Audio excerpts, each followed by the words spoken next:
Alright, welcome back for part 2. So in part 2 we're going to talk about the cylinder block, cleaning and getting it ready for reassembly.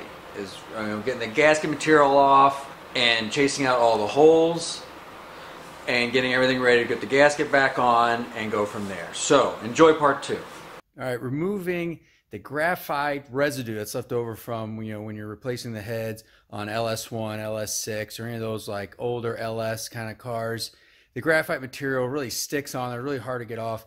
But you gotta be real careful because it's aluminum block, aluminum head, so you don't want to gouge or anything like that. A lot of people like using the plastic razor blade. Works pretty good, but it just doesn't quite get in there how I like.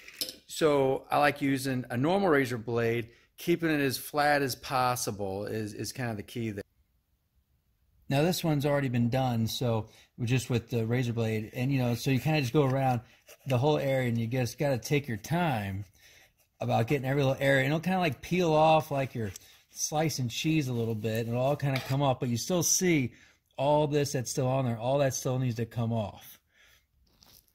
To do the final stage, I like to use mineral spirits, which people sometimes want to use like lacquer thinner or anything like that, and then using a very light grit Scotch-Brite pad. This is like really flexible, really light, so that way it doesn't alter the surface at all, just kind of helps clean everything off.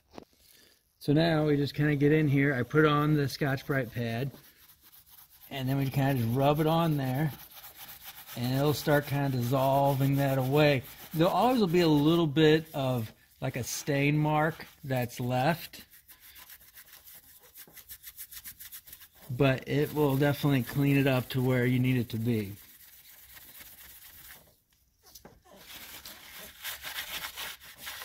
So that's just a little area right there, and you can see how much it's cleaned it up. It got rid of all this kind of coloring here from the graphite. So all the way around, and then it's ready to go. It still has a good factory surface still on there. So many ways you can do it. That's the way I like to do it. All right, have a good one.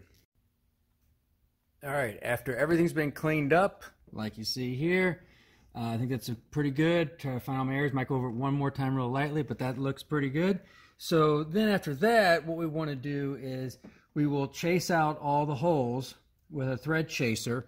ARP makes those to clean up all the threads, and you want to blow them all out. You don't want any fluids or anything like that in those holes where they get compressed, and then that'll create problems on the road. So everything has to be ultra clean. It's like you're doing surgery on your vehicle. So clean out all the threads, and then you're good to go. And obviously you got to do the cylinder head side of that also, so don't forget that part.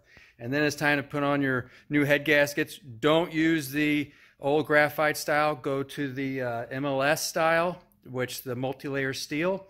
And that way, if you ever do this again, you won't have this exact problem where you have to clean up so much. So before we start putting everything back together, we obviously cleaned up all the surfaces, all the gasket surfaces, and we're going to chase out all of the head bolt holes that there are, because they'll all have some kind of sealant in there or who knows what, and then blow out all those. It's very critical when you're torquing everything back down. Here's a chase tool that, this was ARP's chase tool, and you kind of can see right there pretty easily there all the grime and everything else that comes out for there off the threads, and that was just one that I did. So I'll clean this off each time and then chase out all the holes. So we're ready to put everything back together. And really do that now before I put the cam in case something falls in something, and I'm going to clean everything really good.